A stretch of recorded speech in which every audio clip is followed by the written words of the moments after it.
Saudara-saudari yang terkasih, sahabat KICC Medan, salam jumpa kembali dalam permenungan kita di pekan biasa kedua ini. Bacaan Injil yang akan kita renungkan diambil dari Injil Yohanes bab 2 ayat 1 sampai dengan 11. Perkawinan di Kana. Pada hari ketiga, ada perkawinan di Kana yang di Galilea, dan ibu Yesus ada di situ. Yesus dan murid-muridnya diundang juga ke perkawinan itu.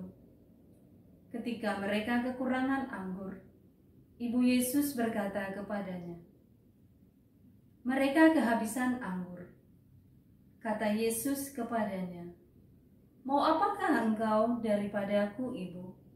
Saatku belum tiba."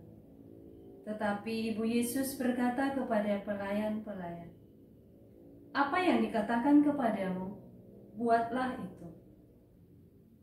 Di situ ada 6 tempayan yang disediakan untuk pembasuhan menurut adat orang Yahudi, masing-masing isinya 2-3 buyung.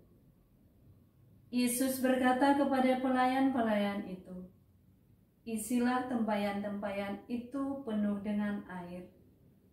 Dan mereka pun mengisinya sampai penuh. Lalu kata Yesus kepada mereka, "Sekarang cedoklah dan bawalah kepada pemimpin pesta." Lalu mereka pun membawanya. Setelah pemimpin pesta itu mengecap air yang telah menjadi anggur itu, dan ia tidak tahu dari mana datangnya, tetapi pelayan-pelayan yang mencedok air itu mengetahuinya.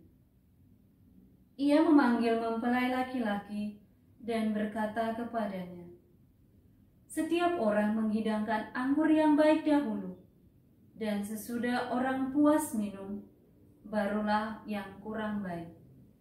Tetapi engkau menyimpan anggur yang baik sampai sekarang." Hal itu dibuat Yesus di Kana yang di Galilea, sebagai yang pertama dari tanda-tandanya, dan dengan itu ia telah menyatakan kemuliaannya, dan murid-muridnya percaya kepadanya. Demikianlah sabda Tuhan. Terpujilah Kristus. Saudara-saudari yang terkasih, dalam konteks kitab suci dan tradisi pesta di Kana yang baru saja kita dengarkan, anggur memiliki makna yang kaya dan simbolis, baik secara teologis maupun kultur. Makna anggur yang dipahami dalam kitab suci disimbolkan sebagai kebahagiaan dan berkat. Dalam tradisi Yahudi, anggur seringkali melambangkan sukacita, berkat, dan kemurahan. Misalnya ada tertulis dalam Mazmur 104 ayat 15, menyebutkan bahwa anggur menyukakan hati manusia dan menunjukkan peran anggur sebagai simbol kebahagiaan yang diberikan oleh Tuhan.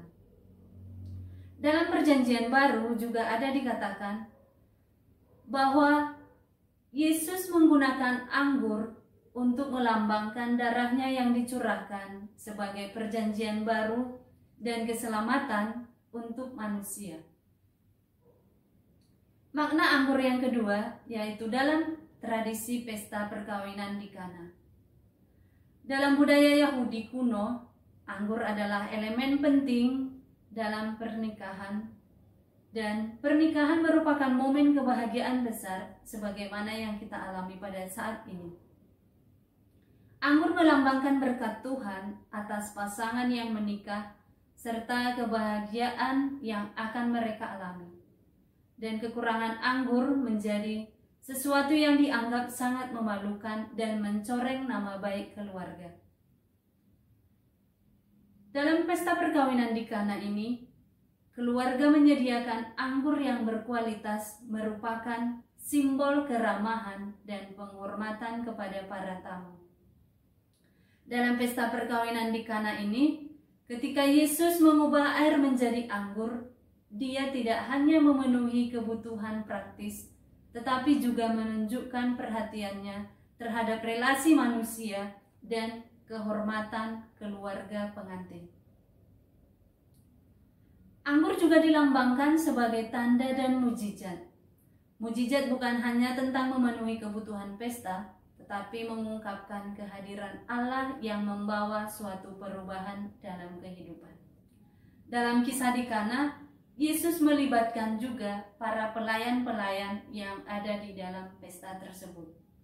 Ini menunjukkan bahwa kaum awam memiliki peran penting di dalam gereja agar gereja dapat bertumbuh dengan lebih baik lagi. Dan kita juga mau belajar dari Maria sebagai suatu teladan iman di tengah-tengah keluarga Katolik.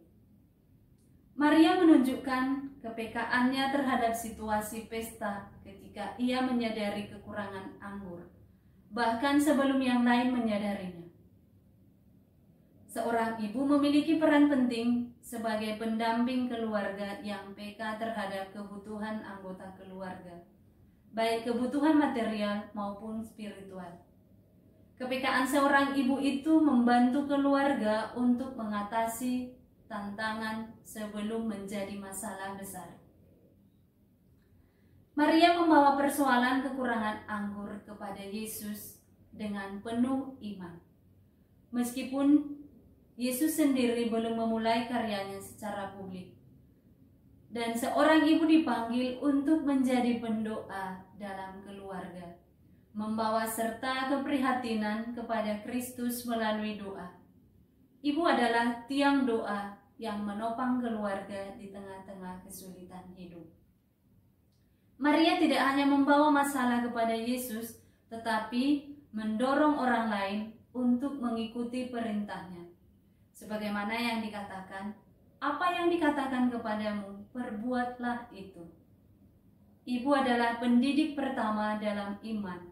Ia membimbing anak-anak dan keluarga untuk mengenal dan mengikuti kehendak Tuhan. Melalui kata-kata dan teladan yang diberikan seorang ibu, maka nilai-nilai baik akan tertanam di tengah-tengah keluarga kita. Ibu seringkali menjadi figur yang menyatukan keluarga, menjaga keharmonisan, dan menciptakan suasana kasih yang penuh perhatian. Dalam masa-masa sulit, ibu berperan penting sebagai penjaga semangat keluarga agar tetap bersatu dan penuh cinta kasih.